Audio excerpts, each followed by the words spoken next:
Waalaikumsalam. Hai anak-anak, bagaimana kabarnya hari ini? Alhamdulillah baik, Bu. Alhamdulillah, ketemu lagi ya sama Ibu hari ini. Baiklah, sebelum kita mulai pelajaran, alangkah lebih baiknya kita berdoa dulu. Mangga KM-nya untuk memimpin doa. Sebelum pelajaran, mari kita berdoa. Berdoa dimulai.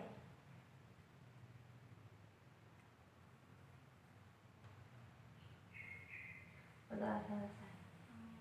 Terima kasih. Ibu mau absen kehadiran kalian dulu ya. Widya Maulia. Sakit. Sakit udah berapa hari? 3.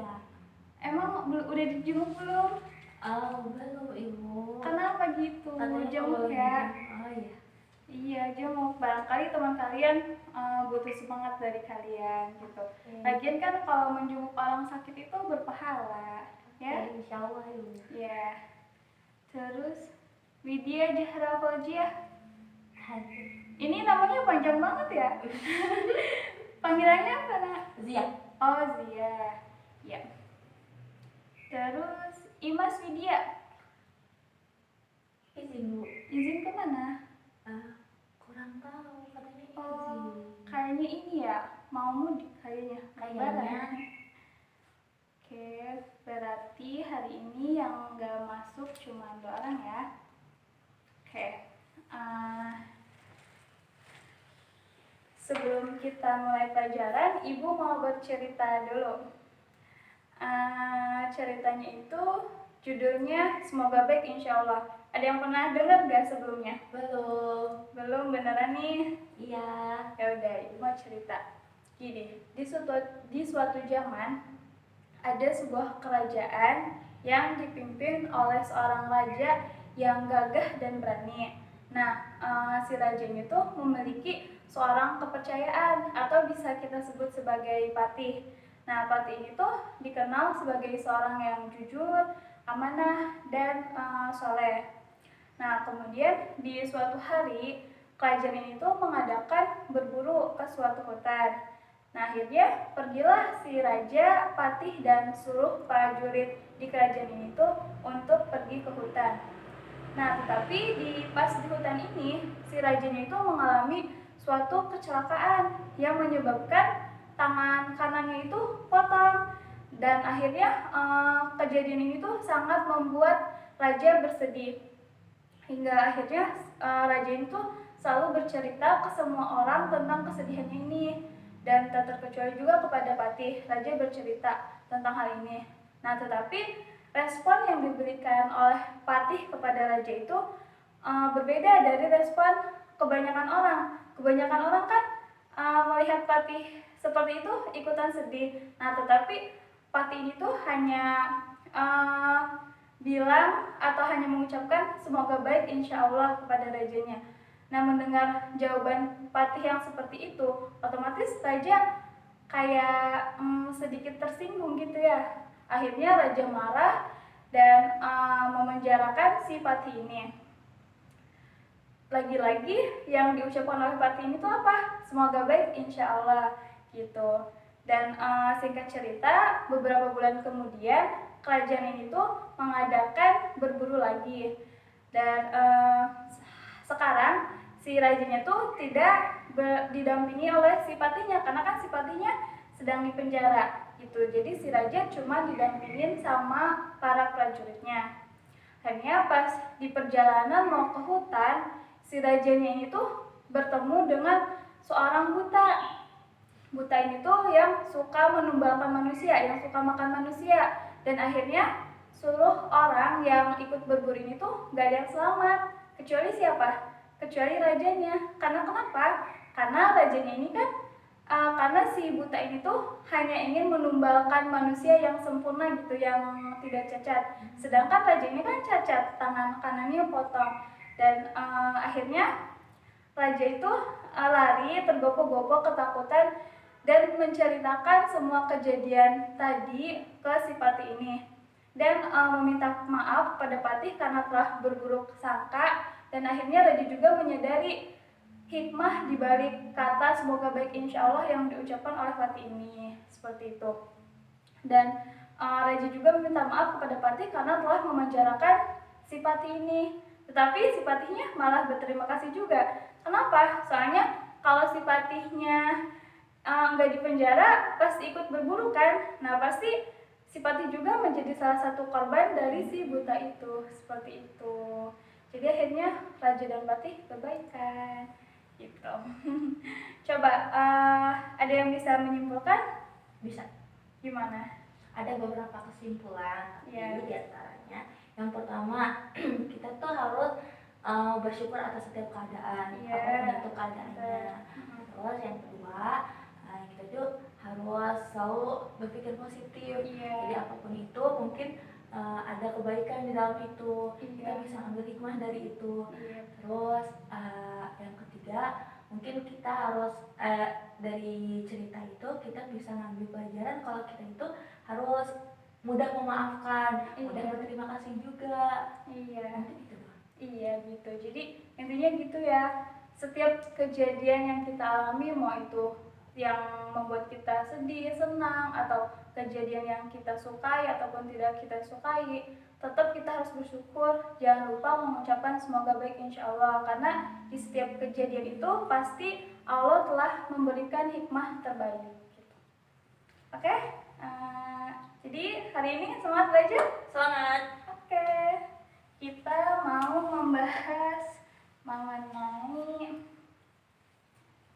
fungsi inverse.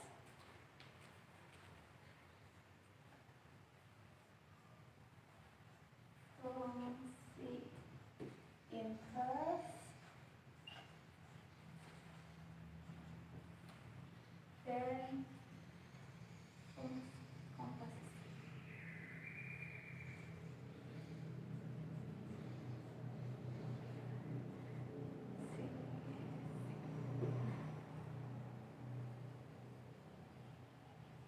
Nah, tetapi sebelum masuk ke materi, waktu minggu lalu kan kita pernah belajar mengenai fungsi dan relasi. Coba ada yang masih ingat nggak apa bedanya fungsi dan relasi?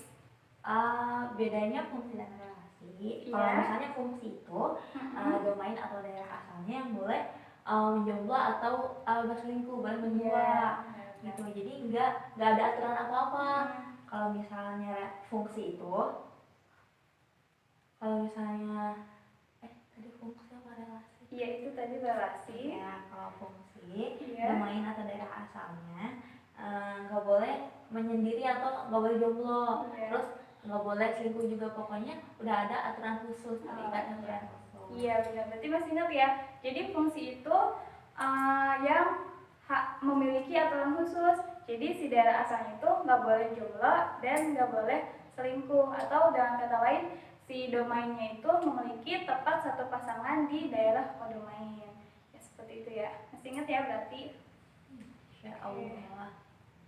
Kita masuk ke fungsi inverse dulu yang pertama.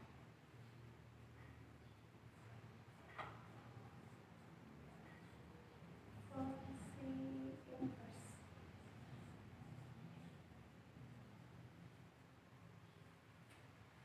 Ada yang tahu inverse itu apa? Inverse itu balikan ya? Iya, jadi sesuatu yang berkebalikan. Contohnya kayak apa? Kayak misalkan hidup dan mati gitu. Sebagaimana dalam surat Qaf ayat 43. Ada yang hafal nggak? Aku. Gimana coba? Bismillahirrahmanirrahim. Inna nahnu nuhyi wa numitu wa ilaina al-masir. Masya Allah, suaranya indah banget ya. Nah, jadi di surat Al-Qaf ini Allah itu mengatakan, sesungguhnya kami yang menghidupkan dan yang mematikan, dan hanya kepada kamilah tempat kembali. Nah, di situ tuh ada kata menghidupkan dan mematikan, nuhyi wa numit gitu. Nah, ini tuh sesuatu yang berkebalikan ya, antara hidup dan mati gitu. Coba sebutkan contoh lain yang saling berkebalikan. Ya, siang Iya, pintar. terus pulang pergi. Iya, benar. Perempuan laki-laki. Iya, ya jadi seperti itu ya. Oke, jadi udah paham kan tentang inverse? Inverse itu berkebalikan lah gitu ya. Oke, sekarang ibu mau contohin tentang misalkan ada fungsi bijektif. Coba yang bisa maju ke depan cari inverse-nya ya dari fungsi ini. Di sini ke depan.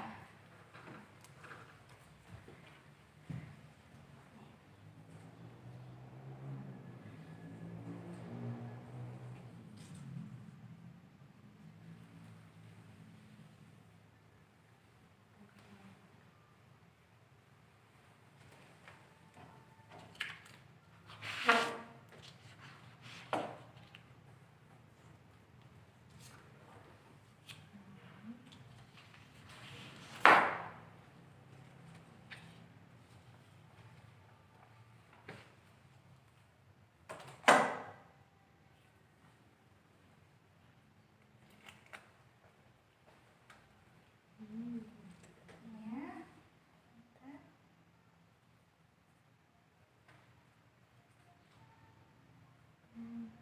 Gini. Iya, benar. Jadi ini merupakan inverse dari fungsi bijektif. Coba lihat inverse-nya. Inverse-nya merupakan fungsi bukan? Iya. Iya, karena si domainnya itu atau daerah asalnya itu tidak ada yang jomblo dan tidak ada yang selingkuh. Nah, jadi inverse dari fungsi bijektif itu merupakan fungsi lagi. Jadi fungsi bijektif memiliki fungsi inverse-nya ya. Ya, paham? Insya Allah. Paham. Coba sekarang kalau fungsinya itu bersifat subjektif, tambah ya. Fungsi subjektif. Nah, coba kalau inverse dari fungsi subjektif ini gimana? Coba sini ke depan lagi. Buatkan ya inverse-nya.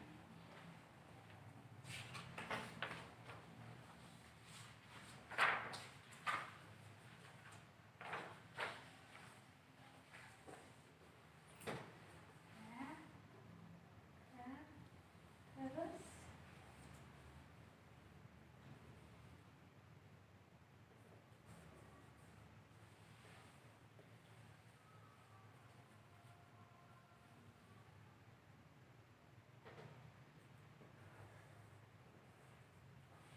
iya, terima kasih. Nah, coba teman-teman perhatikan. Inverse dari fungsi subjektif ini merupakan fungsi bukan? Bukan. Bukan. Karena kenapa? Karena itu Iya. selingkuh. Iya, domainnya ya selingkuhnya. Ada yang dua pasangannya.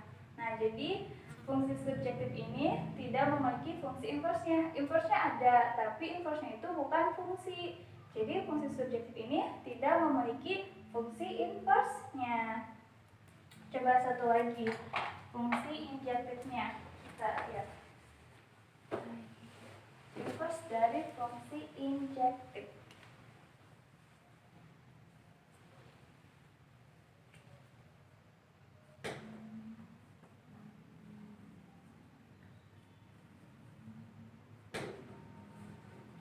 Nah, iya. Coba lihat lagi. Inverse dari fungsi injektif itu merupakan fungsi bukan? Bukan. Karena kenapa? Karena salah satu pemainnya ada yang jomblo. Iya, benar. Si dua ini jomblo ya, nggak ada pasangannya. Jadi fungsi injektif itu tidak memiliki fungsi inverse-nya. Nah, dari ketiga percobaan tadi, coba apa yang bisa disimpulkan? Kesimpulannya, Ya. kalau misalnya syarat fungsi memiliki inverse, Ya. kalau syaratnya tuh adalah fungsi harus bersifat bijektif. Iya, pintar. Jadi syarat suatu fungsi memiliki inverse itu, fungsi tersebut harus bersifat bijektif. Iya, pintar.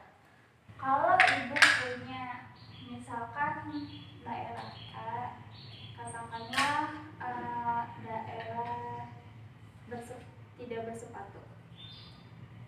Tidak bersepatu. Tidak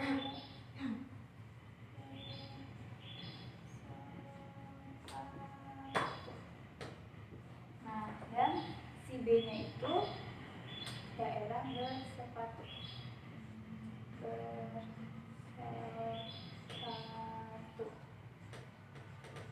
Nah, dan Ibu punya suatu fungsi, katakanlah fungsi F. Fungsi F yang memetakan fungsi A, yang memetakan daerah A maksudnya ke daerah B. Jadi yang tadinya tidak bersepatu menjadi bersepatu. Kemudian fungsi inversnya kebalikannya. Fungsi inversnya kita sebut sebagai F negatif F pangkat negatif 1 yang memetakan daerah si B ke si A. Jadi yang tadinya bersepatu menjadi tidak bersepatu. Nah, gitu.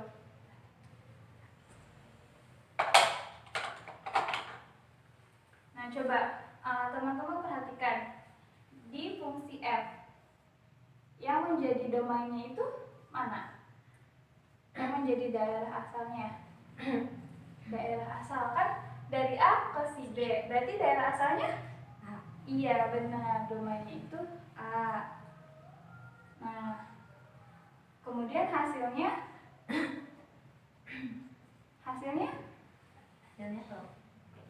ke B, pintar. Nah, sedangkan kalau fungsi inversnya dari si F, domainnya yang mana? Iya, domainnya yang B. Hasilnya? A. Iya, pintar. Hasilnya itu A. Nah, coba dari ini teman-teman perhatikan domain dari fungsi asal itu kan si A. Nah, tetapi di fungsi inverse si A itu merupakan hasilnya. Nah, kebalikannya di fungsi awal itu hasilnya itu daerah hasilnya itu si B. Sedangkan kalau di inverse-nya si B itu menjadi domainnya, daerah asalnya. Jadi berkebalikan gitu ya. Nah, jadi daerah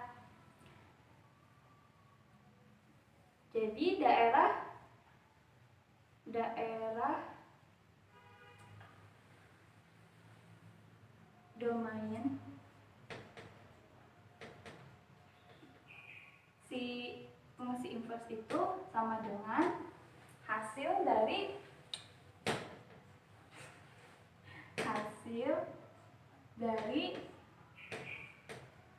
fungsi awalnya ya. Nah, kemudian daerah hasilnya, hasil dari fungsi inverse sama dengan hasilnya itu A. Si A-nya itu di fungsi awal domain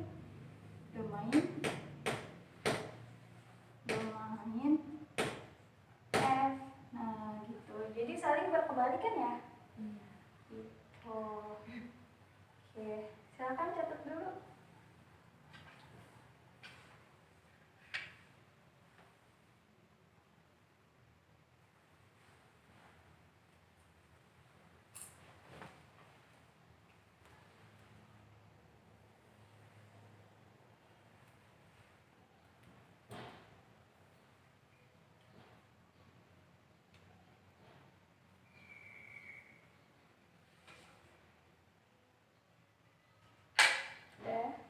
Udah dicatat?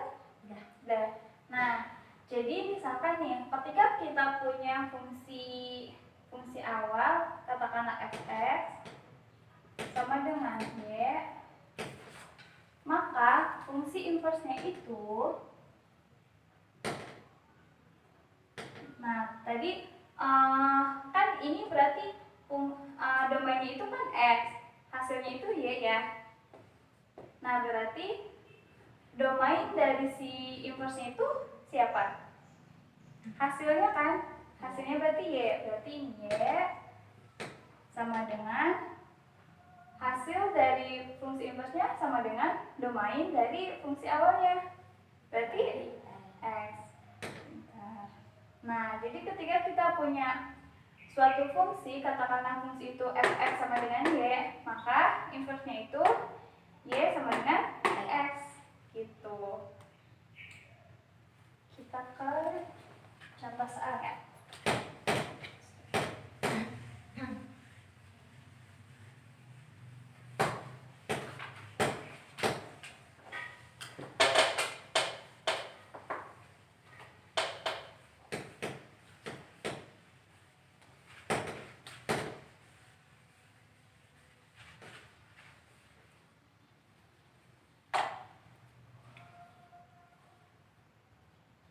Tadi ketika kita punya fungsi fx sama dengan y, maka fungsi inverse-nya itu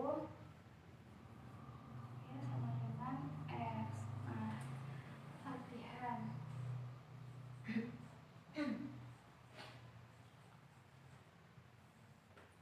Nomor 1, misalkan ibu punya fx sama dengan x plus 1. Nah, ditanyakan f inverse-nya.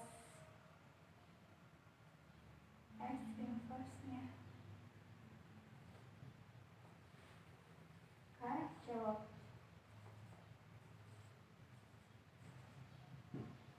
Ini fx sama dengan x plus 1. Tadi fx itu sama dengan y kan? Nah, berarti fx sama dengan x plus 1. fx itu sama dengan y. Berarti si nya tuh y sama dengan x plus 1. Nah, ketika kita ingin cari inverse-nya itu kan fungsi inverse-nya itu y sama dengan x. Berarti kita tinggal nyari si x-nya aja.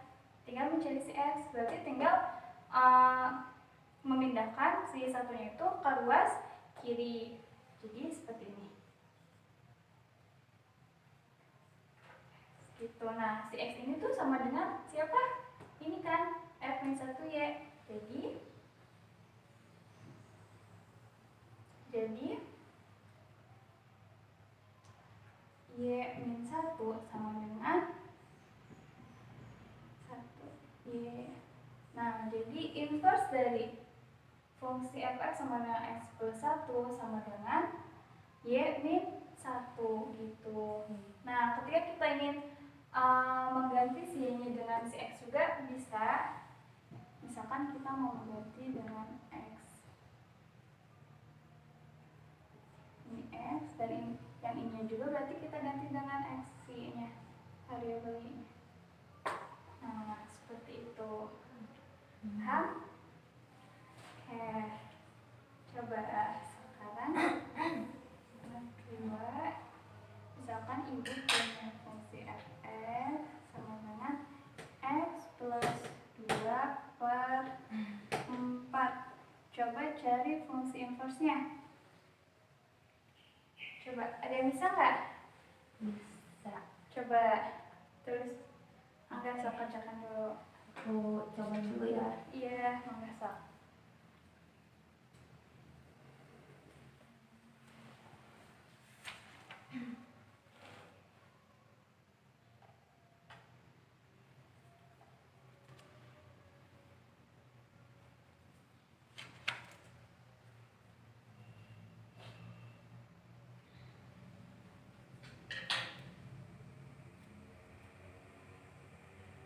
Udah? Bisa? Coba kerjakan di depan ya.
Coba sama enggak teman-temannya?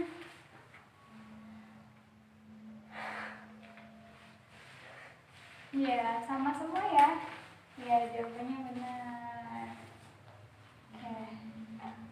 Berarti udah cukup paham ya tentang fungsi inverse? Iya, insya Allah.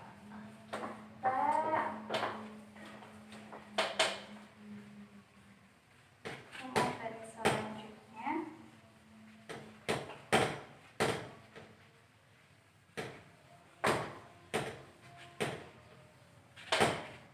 Mengenai fungsi komposisi.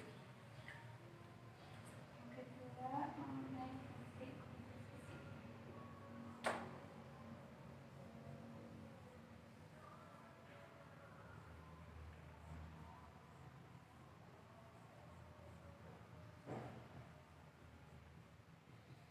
Nah, misalkan ibu punya dua fungsi, katakanlah fungsi f dan fungsi g, yang mana fungsi f itu memetakan dari x ke y,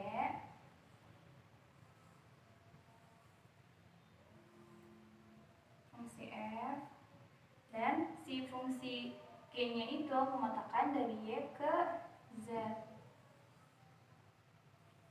Fungsi g. Nah, dari sini tuh kita dapat membuat fungsi baru yang disebut dengan fungsi GOF. Nah, jadi ketika ada suatu fungsi nih, dua fungsi. Misalkan fungsi f itu memetakan dari x ke y. Nah, kemudian fungsi si g-nya itu memetakan dari y ke z. Nah, kita tuh dapat membuat fungsi baru yang memetakan si f langsung ke si z tanpa melalui si y dulu, yang dikatakan dengan fungsi GOF. Nah, ini kita baca dari kanan dulu ya. Fungsi f dilanjutkan dengan fungsi g. Itu seperti itu. Sama aja kan, ini juga fungsi f dilanjutkan dengan fungsi g. Gitu. Cuman kalau ini melalui dulu si y, nah kalau ini dari si x itu langsung ke si z. Jadi ilustrasinya gini. Misalkan ini kota Kuningan, ini kota Cirebon, dan ini kota Jakarta. Nah, ketika kita ingin ke kota Jakarta terus melalui dulu kota Cirebon, ya berarti dari Kuningan kita pergi ke kota Cirebon, misalkan menaiki LR, terus dari Cirebon ke Jakartanya kita naik bis misalkan gitu. Nah, tapi kalau misalkan mau langsung nih dari Kuningan langsung ke Jakarta, maka kita harus naik kereta, misalkan seperti itu. Nah, gitu. Jadi fungsi komposisi itu apa? Fungsi komposisi itu gabungan dari beberapa fungsi yang ada gitu. Jadi fungsi yang ada ini kita gabung jadi seperti ini gitu ya. Oke. Misalkan ibu punya nih. Nah, misalkan ibu punya dua fungsi. Fungsi pertama fungsi f yang memetakan a ke b. Kemudian fungsi yang kedua fungsi g yang memetakan b ke c. Nah, dari sini kita bisa buat fungsi baru ya, yaitu fungsi g bundaran f atau GOF, yang mana fungsi f dilanjutkan dengan fungsi g. Gitu. Coba teman-teman perhatikan gambarnya.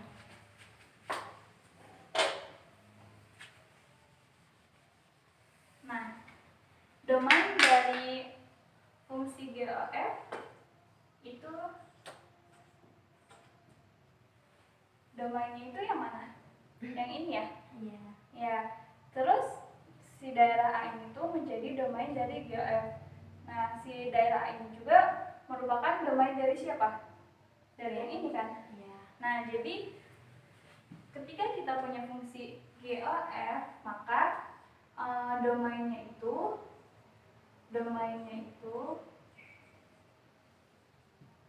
sama dengan domain fungsi f. Sedangkan kalau hasilnya itu yang mana? Itu kan yang si C ini. Iya. Nah, direction itu merupakan hasil dari siapa juga? Dari yang G. Iya, pintar. Jadi hasil dari GF itu sama dengan hasil dari daerah hasil dari si fungsi G-nya. Seperti itu ya. Insya Allah. Paham. Nah, coba misalkan nih, Ibu punya ini ya.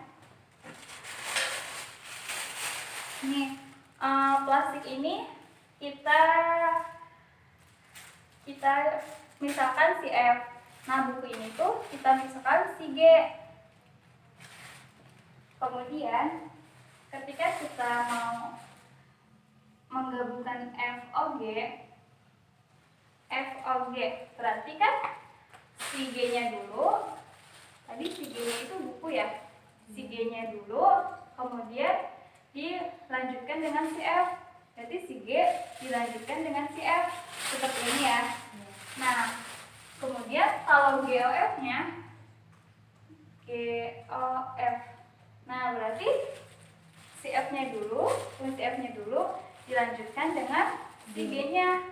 Berarti gini ya. Nah, ini merupakan suatu hal yang sama bukan? Tidak, berbeda ya?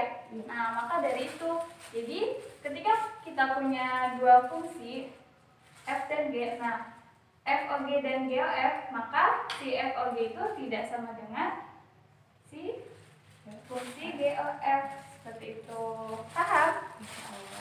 Paham. Kan Ibu punya misal Ibu punya fungsi F Fx sama dengan X plus 1. Kemudian si Gx nya itu 7X plus 8. Nah, coba nomor 1 misalkan kita akan mencari nilai F bundaran G. Nah, ini berarti si fungsi G dilanjutkan dengan fungsi F kan? Nah, misalkan kita punya dulu si Fx-nya. F tadi itu Fx-nya itu X plus 1. Nah, maka karena yang dinamakan itu FOG, maka si X itu kita ganti dengan GX. Seperti ini. Kelihatan nggak? Iya.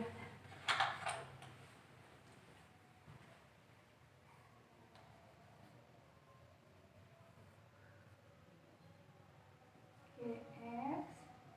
Nah, maka si X ini juga kita ganti dengan GX. GX plus 1. Tadi si GX-nya itu berapa? 7X plus 8. Maka tulis 7X plus 8 plus 1. Jadi 7X plus 8 tambah 1 9 gitu ya. Paham nggak? Insya Allah. Paham. Coba tolong carikan yang nomor 2-nya F. Coba tolong carikan. Silakan dicari dulu, kerjakan dulu.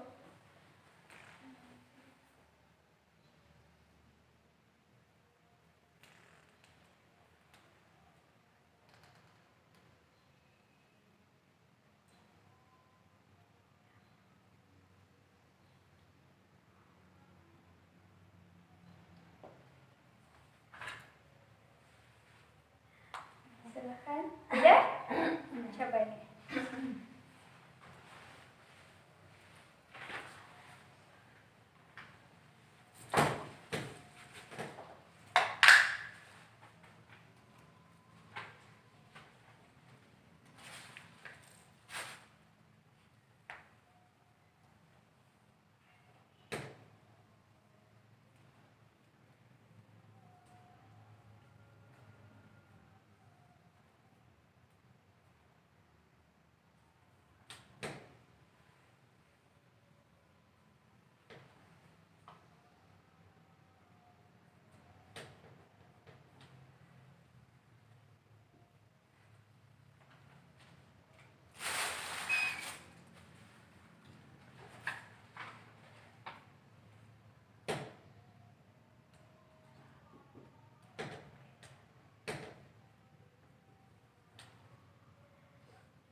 habis.